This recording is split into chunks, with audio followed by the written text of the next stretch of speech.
তুরস্কের মধ্যাঞ্চলীয় বোলু প্রদেশের একটি স্কি রিসোর্টের হোটেলে আগুন লেগে ৬৬ জন নিহত এবং কমপক্ষে ৫১ জন আহত হয়েছেন।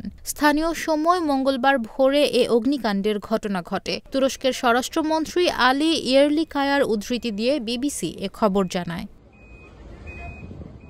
আলী ইয়ারলিকায়া এক্সে বলেন, কার্তালকায়া স্কি রিসোর্টে কাঠের তৈরি ১২ তলা হোটেলে স্থানীয় সময় ভোর ৩টা ২৭ আগুন লেগে যায়। পাহাড়ের চূড়ায় অবস্থিত গ্র্যান্ড কার্তাল নামের হোটেলটিতে মধ্যরাতে রেস্তোরাঁর অংশে আগুনের সূত্রপাত হয় এবং তা দ্রুত ছড়িয়ে পড়ে বলে ধারণা করা হচ্ছে। তুরস্কের স্বরাষ্ট্র মন্ত্রণালয় অগ্নিকাণ্ডের পরের কয়েক ঘণ্টার মধ্যে নিহতের সংখ্যা ১০ জানালেও পরে তা ৬৬ হওয়ার কথা জানিয়েছে। তুর্কি প্রতিবেদনে বলা হয়েছে, হোটেলের জানালা থেকে লাফিয়ে পড়ে কমপক্ষে ২ জন মারা গেছেন। টেলিভিশন ফুটেজে হোটেলের পিছনে তুষারাবৃত পাহাড়ের সাথে আকাশে ধোঁয়ার কুণ্ডলী উঠতে দেখা গেছে।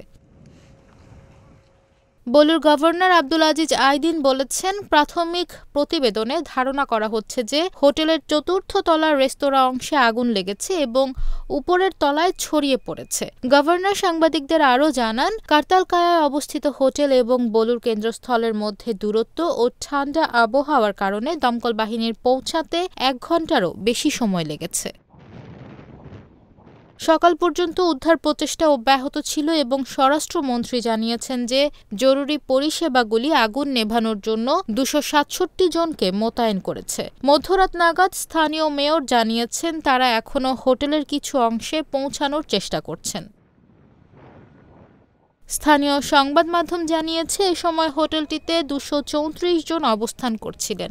এদের মধ্যে শতকরা ৮০ থেকে ৯০% বর্তমানে স্কুল বন্ধ থাকায় অবকাশ কাটাতে সেখানে এসেছিলেন।